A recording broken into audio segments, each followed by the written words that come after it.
Достар, баршаңызға сәлем. Бүгін сіздермен давленияны бір айда мүлдем жоқ ететін рецептпен бөлісеміз.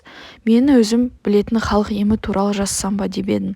Бұл амал қан қысымы көтеріліп, маза қашқанда, иммунитет төмендеуі мен ағзаның жалпы әлсіздігіне өте жақсы көмектеседі.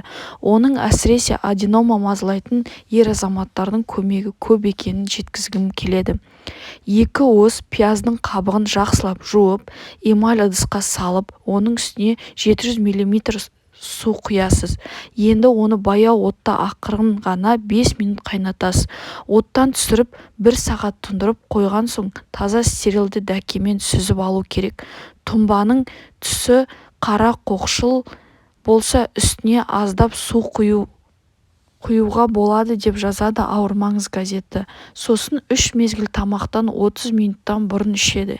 Емделу мерзімі 1 ай. 1 апта үзілістен кейін емді тағы бір қайталап жіберуге болады.